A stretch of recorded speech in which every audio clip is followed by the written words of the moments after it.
आज बनैबा बिना क्षीर बिना मिल्कमेड बिना खुआरे क्रीमी क्रीमी सिमेई खीरी। এই ସିମେଇ କ୍ଷୀରିର କଲର୍ ଦେଖନ୍ତୁ, ଟେକ୍ସଚର ଦେଖନ୍ତୁ, କେହି ବି ଅନ୍ଦାଜ ଲଗାଇ ପାରିବେନି ବିନା ଖୁଆ ବିନା କ୍ଷୀର ଆଉ ବିନା ମିଲ୍କମେଡ଼ରେ ଏମିତି କ୍ରିମି କ୍ରିମି ସିମେଇ କ୍ଷୀରି ବନିଛି ବୋଲି। ଟେଷ୍ଟ ତ ଆପଣମାନେ ବନେଇଲା ପରେ ନିଶ୍ଚୟ ଜାଣିପାରିବେ। ଟେଷ୍ଟ ପୁରା ସୁପର ଟେଷ୍ଟି ବନିଥିଲା। ସିମେଇର କେଉଁ ରେସିପିଟା ଆପଣମାନଙ୍କୁ ବେଶୀ ପସନ୍ଦ ଲାଗେ କମେଣ୍ଟ ସେକ୍ସନରେ ସିଓର ଜଣାଇବେ। ଆଜିର এই ସୁପର ଟେଷ୍ଟି କ୍ରିମି ଟେକ୍ସଚର ବାଲା ସିମେଇ କ୍ଷୀରି ବନେଇବା ପାଇଁ ପ୍ରଥମେ କଡ଼େଇ ବସାଇବା ଆଉ କଡ଼େଇ ଗରମ ହେଲା ପରେ ଦେଶୀ ଗୁଆ ଘିଅ ବଡ଼ 1 ଚାମଚ ଦେବା। କିଛି ଡ୍ରାଏ ଫ୍ରୁଟ୍ସ ପକାଇବା, ଆପଣ ଚାହିଁଲେ ପକାଇ ପାରିବେ, ନାହିଁ ତ ସ୍କିପ୍ କରିପାରିବେ। ଏଠି କିଛି ଆଲମଣ୍ଡସ୍ ନେଇଛି, କିଛି କାଜୁ, ତା ସହିତ କିସମିସ୍। ଘିଅ ଗରମ ହେଲା ପରେ ପ୍ରଥମେ ଆଲମଣ୍ଡ ଆଉ କାଜୁକୁ ଦେବା, ହାଲକା ଟିକେ ଭାଜି ହେଲା ପରେ କିସମିସ୍କି ଦେବା। ଯେହେତୁ କିସମିସ୍ଟା ଜଲ୍ଦି ଭାଜି ହେଇଯିବ, ପୋଡ଼ିଯିବ। ହାଲକା ଟିକେ ଭାଜି ହେଇଗଲା, ଏବେ କିସମିସ୍ ପକାଇବା। ଆଉ କିସମିସ୍ ଯେମିତି କଲର୍ ଟିକେ ଚେଞ୍ଜ ହେବ, ଟିକେ ଫୁଲିବା ଆରମ୍ଭ ହେବ, ତାକୁ ଗ୍ୟାସ୍ ବନ୍ଦ କରିକି ଆମେ କାଢ଼ି ନେବା, ନାହିଁ ତ ଅଧିକ ପୋଡ଼ିଯିବ ଆଉ କିସମିସ୍ଟା ପିତାଳିଆ ଲାଗିବ, ବିଲକୁଲ ବି ଟେଷ୍ଟ ଆସିବନି। ଏଇଠି ଆମର ସବୁ ଡ୍ରାଇ ଫ୍ରୁଟ୍ସ ଭାଜି ହେଇଗଲା, ଏବେ କାଢ଼ି ନେବା। ଦର୍ଶକ ବନ୍ଧୁ, ଯଦି ମୋ ଭିଡ଼ିଓ এই ପର୍ଯ୍ୟନ୍ତ ଦେଖି ସାରିଲାଣି, ଯଦି ଆପଣମାନଙ୍କୁ ପସନ୍ଦ ଆସୁଛି ଆଉ ଯେଉଁମାନେ ସିମେଇ କ୍ଷୀରି ଖାଇବାକୁ ବିଲକୁଲ ବି ପସନ୍ଦ କରନ୍ତିନି, ପ୍ଲିଜ୍ ସେଇମାନଙ୍କୁ ହିଁ ସେୟାର କରିନେବେ, କାହିଁକିନା ଆଜି ପରଠାରୁ ସେମାନେ ସିମେଇ କ୍ଷୀରି ଖାଇବାକୁ ନିଶ୍ଚୟ ଆଗ୍ରହ କରିବେ। କିଛି ଜଣ ଏମିତି ଥାନ୍ତି କି କ୍ଷୀରର କୌଣସି ରେସିପି ଖାଇବାକୁ ପସନ୍ଦ କରନ୍ତିନି, ତେଣୁ ଆଜି ମୁଁ ବିନା କ୍ଷୀରରେ ସିମେଇ କ୍ଷୀରି ବନେଇବି ଆଉ ଯେଉଁମାନେ କ୍ଷୀର ଖାଇବାକୁ ପସନ୍ଦ କରୁନାହାନ୍ତି ସେମାନଙ୍କୁ ପସନ୍ଦ ଆସିବ। ଏଇଠି ଆମର ଡ୍ରାଏ ଫ୍ରୁଟ୍ସ ଭାଜି ହେଇଗଲା ଆଉ ସେଇ ବଳକା ଘିଅରେ 1 ଗିନା ଦେବା ସିମେଇ। ଏଇ ଗିନାରେ ମେଜରମେଣ୍ଟ କରି ସବୁ ଜିନିଷ ପକାଇବା, ଯେଉଁଥିପାଇଁ କି ଆମ କ୍ଷୀରି ପୁରା କ୍ରିମି ବନିବ, ଟେଷ୍ଟି ବନିବ। ଟେଷ୍ଟି ତ ନୁହେଁ, ସୁପର ଟେଷ୍ଟି ବନିବ। ଗିନାଏ ଖଣ୍ଡେ ସିମେଇ ଦେବା, ଆପଣ ଯେତିକି ବନେଇବେ ସେଇ ହିସାବରେ ମେଜରମେଣ୍ଟ କରିକି 1 ଗିନା କିମ୍ବା ଯେକୌଣସି ଜାଗାକୁ ସେଟ୍ କରିବେ, ସେଇ ହିସାବରେ ଆମେ ସବୁ ଜିନିଷ ବ୍ୟବହାର କରିବା। ଆମର କ୍ରିମି କ୍ରିମି ସିମେଇ କ୍ଷୀରି ବନିକି ରେଡ଼ି ହେବ। ଏଇଠି ସିମେଇ କ୍ଷୀରି ଆମେ କଲର୍ ଚେଞ୍ଜ ହେବା ପର୍ଯ୍ୟନ୍ତ ଭାଜିବା, ଅଧିକ ଡାର୍କ କଲର୍ କରିବାନି। ଏଇଠି କଲର୍ ଟିକେ ହେଲାଣି, ଟିକେ ଗୋଲ୍ଡେନ୍ କଲର୍ ହେଇଛି। ଏବେ ଗ୍ୟାସ୍କୁ ବନ୍ଦ କରିବା ଆଉ ସିମେଇକୁ କାଢ଼ି ନେବା। ଏଇଠି ଯେତିକି ମିଠା ଖାଇବାକୁ ପସନ୍ଦ କରିବେ ସେହି ହିସାବରେ ଚିନି ନେବା। 1 ଗିନି ସିମେଇ ପାଇଁ 1/2 ଗିନା ଚିନି ପୁରା ପରଫେକ୍ଟ ରହିବ। ଯଦି ଅଧିକ ମିଠା ଖାଇବାକୁ ପସନ୍ଦ କରନ୍ତି ଆଉ 2 ଚାମଚ ଚିନି ଆଡ଼୍ କରିପାରିବେ। ଏଇଠି 2 ଚାମଚ ଚିନିକୁ ମୁଁ କ୍ୟାରାମେଲ୍ କରିଛି। କ୍ଷୀରିରେ ବହୁତ ବଢ଼ିଆ କଲର୍ ଆସିବ, ସେଇଥିପାଇଁ ମୁଁ ଆଡ଼୍ କଲି, ନହେଲେ ଆପଣମାନେ ସ୍କିପ୍ କରିପାରିବେ এই ଷ୍ଟେପ୍ଟାକୁ। ଆଜିର ପୁରା ପରଫେକ୍ଟ ମେଜରମେଣ୍ଟ ଆପଣମାନଙ୍କୁ ବତେଇବି, ଯେଉଁଥିପାଇଁ କି ଆପଣଙ୍କର କ୍ଷୀରି ପୁରା ପତଳା ହେବନି କି ବହଳା ହେବନି, ପୁରା କ୍ରିମି ରହିବ। ଏଇଠି ଚିନିଟା ଟିକେ କ୍ୟାରାମେଲ୍ ହେଲେଣି, ଟିକେ କଲର୍ ଚେଞ୍ଜ ହେଲାଣି। ଏବେ ଗ୍ୟାସ୍ର ଫ୍ଲେମ୍କୁ ଲୋ ଟୁ ମିଡ଼ିୟମ୍ କରିନେବା।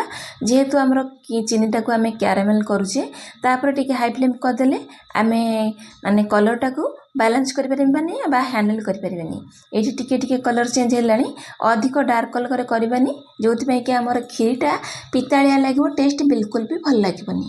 ଏବେ କ'ଣ କରିବା, ଗ୍ୟାସ୍ର ଫ୍ଲେମ୍କୁ ପୁରା ଲୋ କରିନେବା, ନାହିଁ ଚାହିଁଲେ ଆପଣମାନେ ଗ୍ୟାସ୍କୁ ବନ୍ଦ କରିଦେବେ। ଅଳ୍ପ 2-4 ଚାମଚ ପାଣି ଦେବା, ଆଉ ଅଧିକ ପାଣି ଦେଇଦେବାନି, ଆଉ ଅଳ୍ପ ଅଳ୍ପ ପାଣି ଦେଇକି ଚିନିର ଯେଉଁ କ୍ୟାରାମେଲ୍ଟାକୁ ବାଲାନ୍ସ କରିବା। ଆଉ ବଳକା ଚିନିକି ଏବେ ପକାଇ ନେବା। ଆଉ ଯେଉଁ ଗିନାରେ ଆମେ ମାପିକିରି ସିମେଇ ନେଇଥିଲେ, ସେଇ ଗିନାରେ ମାପିକିରି 4 ବଡ଼ ଗିନା ଦେବା ପାଣି। ଏଇଠି ନର୍ମାଲ ଉଷୁମ ଅଛି ଟିକେ ଆମର ଏଇ ଯେଉଁ ଚିନି କ୍ୟାରାମେଲ୍ କଲା ପରେ ପାଣି ଆଡ଼୍ କରିଥିଲେ, ଏବେ ସେଇ ଗିନାରେ ମାପିକି 1/2 ଗିନା ଅମୁଲ ଦେବା। ଆମେ ଯେଉଁ ଗିନାରେ ମାପିକି ସିମେଇ ନେଇଥିଲେ ସେଇ ଗିନାରେ ମାପିକି 1/2 ଗିନା ଅମୁଲ ଆଡ଼୍ କଲି। ଯେଉଁ ଅମୁଲ ବ୍ରାଣ୍ଡର ମୁଁ ନେଇଛି, ଆପଣମାନେ ଯେକୌଣସି ବ୍ରାଣ୍ଡର ଅମୁଲକୁ ପକାଇବେ ବା କ୍ଷୀର ଗୁଣ୍ଡକୁ ପକାଇକି ଏବେ ଗୋଳେଇ ନେବା। ଗ୍ୟାସ୍ର ଫ୍ଲେମ୍କୁ ହାଇ କରିବା ଆଉ ଅମୁଲକୁ ଫୁଟିବା ପାଇଁ ଛାଡ଼ିବା। ଯଦି ପାଣି ଅଧିକ ଗରମ ଥିବ ଗ୍ୟାସ୍ ଫ୍ଲେମ୍କୁ ବନ୍ଦ କରିନେବା। ଟିକେ ନର୍ମାଲ ଉଷୁମ ଆସିଲା ପରେ ଆମେ ଯାଇକି ଅମୁଲକୁ ପକାଇବା, ନହେଲେ ଯଦି ପ୍ରଥମରୁ ପକାଇଦେବା ତାହେଲେ ଅମୁଲ ଗୁଡ଼ାକ ଗେଟା ବାନ୍ଧିଯିବ, ଆମ କ୍ଷୀରି ବିଲକୁଲ ବି ଟେଷ୍ଟ ଆସିବନି। 3-4ଟା ଖଣ୍ଡେ ଗୁଜୁରାତିକି ଦେବା, ଟିକେ ଗୁଣ୍ଡ କରି ପକାଇବା ଆଉ ଫୁଟିବା ପାଇଁ ଅମୁଲକୁ ଛାଡ଼ି ନେବା। ଏଇଠି ଅମୁଲ ଆମର ଫୁଟିବା ଆରମ୍ଭ କଲାଣି। ଏବେ ମୁଁ ଗ୍ୟାସ୍ର ଫ୍ଲେମ୍କୁ ମିଡ଼ିୟମ୍ କରିନେଇଛି। ଏବେ ଭାଜିକି ରଖିଥିବା ସିମେଇକି ଦେବା ଆଉ ଗୋଳେଇ ନେବା। ଯଦି ସିମେଇକି ଏମିତି ପକାଇକି ଛାଡ଼ିଦେବା ତାହେଲେ ସିମେଇ ଗୁଡ଼ାକ ଗୋଟେ ଜାଗାରେ ବିଣ୍ଡା ହେଇଯିବ, ବିଲକୁଲ ବି ଖିଲା ଖିଲା ବନିବନି। ଏବେ ଗ୍ୟାସ୍ର ଫ୍ଲେମ୍କୁ ହାଇ କରିଦେବା ଆଉ ସିମେଇକୁ ଫୁଟିବା ପାଇଁ ଛାଡ଼ିବା। ଏଇଠି ସିମେଇ ପକାଇ ସାରିଲା ପରେ ଗ୍ୟାସ୍ର ଫ୍ଲେମ୍କୁ ହାଇ କରିକି ଫୁଟେଇ ନେଉଛି। ଏବେ କଭର୍ ଦେବାନି, କାହିଁକିନା କଭର୍ ଦେଇଦେଲେ ସିମେଇ ଗୁଡ଼ିକ ଅତ୍ୟଧିକ ସିଝିଯିବ ଆଉ ଯାଉ ଭଳି କ୍ଷୀରିଟା ଲାଗିବ। ସେପଟେ ସିମେଇ ସିଝିବା ଭିତରେ ମୁଁ 1/2 ଛୋଟ ଚାମଚ ଲୁଣ ପକାଇଛି, ଟେଷ୍ଟକୁ ବାଲାନ୍ସ କରିବ, ଯେହେତୁ ଆମେ ମିଠା ଜିନିଷ ବନାଉଛେ। ଏଇଠି ଯେହେତୁ ଆମେ ମିଲ୍କମେଡ୍ ଖୁଆ କୌଣସି କ୍ଷୀର ବ୍ୟବହାର କରିନେ, କ୍ଷୀରିରେ ଆମର କ୍ରିମି ଟେକ୍ସଚର ଆସିବ, ସେଇଥିପାଇଁ 20ଟା ଖଣ୍ଡେ କାଜୁକୁ ମୁଁ ବତୁରି ନେଇଥିଲି 1 ଘଣ୍ଟା ପୂର୍ବରୁ। ଟିକେ ଗରମ ପାଣି ଦେଇ ସେ ବଢ଼ିଆ ସେ ବତୁରି ଯାଇଛି। ଦେଇଛି ମିକ୍ସି ଜାର ଦେଇଦେବା ଆଉ ଅଳ୍ପ ପାଣି ଦେଇ ତାକୁ ଚିକଣ କରି ବାଟି ଆଣିବା। ଏପଟେ ଆମର ସିମେଇ ପୁରା ଅଲମୋଷ୍ଟ 80 to 90% ସିଝିଗଲାଣି। ଅତ୍ୟଧିକ ସିମେଇ ସିଝିଗଲେ ଖାଇବାକୁ କ୍ଷୀରି ବିଲକୁଲ ବି ଭଲ ଲାଗିବନି। ଏବେ କ'ଣ କରିବା, ଆଗରୁ ଭାଜି ରଖିଥିବା ଡ୍ରାଇ ଫ୍ରୁଟ୍ସ ଦେବା ଆଉ ବାଟିକି ରଖିଥିବା କାଜୁ ବାଟକୁ ଏଥିରେ ଆଡ଼୍ କରିବା। କାଜୁର ପେଷ୍ଟକୁ ଏଇଠି ଦେଇ ସାରିଲା ପରେ ଗ୍ୟାସର ଫ୍ଲେମ୍କୁ ଲୋ ଟୁ ମିଡ଼ିୟମ୍ କରିନେବା ଆଉ ଗୋଳେଇ ନେବା। ଯେହେତୁ କାଜୁ ପେଷ୍ଟ ଆମେ ଦେଇଛେ ତଳୁ ଲାଗିଯିବ, କ୍ଷୀରି ଗୁଡ଼ାକ ଦେଖିକିରି ଆଉ କାଜୁର ପେଷ୍ଟକୁ ଦେଇକିରି ଗୋଳେଇବା କଣ୍ଟିନ୍ୟୁଅସଲି। କାଜୁର ପେଷ୍ଟଟା କଞ୍ଚା ସ୍ମେଲ୍ ଯିବା ପର୍ଯ୍ୟନ୍ତ ଫୁଟେଇ ନେବା। ଯେହେତୁ ଆମର ଅଲମୋଷ୍ଟ 80 to 90% ସିମେଇ ସିଝି ଯାଇଛି, ଆଉ 2-3 ମିନିଟ୍ ଫୁଟିଗଲା ପରେ କାଜୁର କଞ୍ଚା ସ୍ମେଲ୍ ଚାଲିଯିବ ଆଉ ସିମେଇ ପୁରା ପରଫେକ୍ଟ ସିଝିବ, କ୍ଷୀରି ପୁରା ସୁପର ଟେଷ୍ଟି ବନିବ। ଏଇଠି କାଜୁ ପେଷ୍ଟକୁ ଦେଇକି 1-2 ମିନିଟ୍ ଭଲସେ ଫୁଟେଇ ସାରିଲା ପରେ ଏଇଠି କେତେ ଗାଢ଼ା ହେଲାଣି ଆପଣମାନେ ଦେଖନ୍ତୁ। ବିନା ମିଲ୍କ ମେଡ୍ ବିନା ଖୁଆରେ ଏମିତି କ୍ରିମି ଟେକ୍ସଚର ବାଲା ସିମେଇ କ୍ଷୀରି ଥରେ ନିଶ୍ଚୟ ଟ୍ରାଏ କରନ୍ତୁ, ଦେଖିବେ ସମସ୍ତଙ୍କୁ ବହୁତ ପସନ୍ଦ ଆସିବ। ଯଦି ଆପଣଙ୍କୁ ସିମେଇ କ୍ଷୀରି ଟିକେ ପତଳା ବାଲା ବହୁତ ପସନ୍ଦ, ତାହେଲେ ଏଇ ଜାଗାରେ ଆଉ ଗୋଟେ ଗିନା ଗରମ ପାଣିକି ଆଡ଼୍ କରିକି ଆଉ କିଛି ସମୟ ଫୁଟେଇ ଦେବେ। ନହେଲେ ପ୍ରଥମରୁ ପାଣି ଆଉ ଗୋଟେ ଗିନା ଆଡ଼୍ କରିକି କନ୍ସିଷ୍ଟେନ୍ସିକୁ ମିଡ଼ିଲ୍ ଠିକ୍ ରଖିବେ।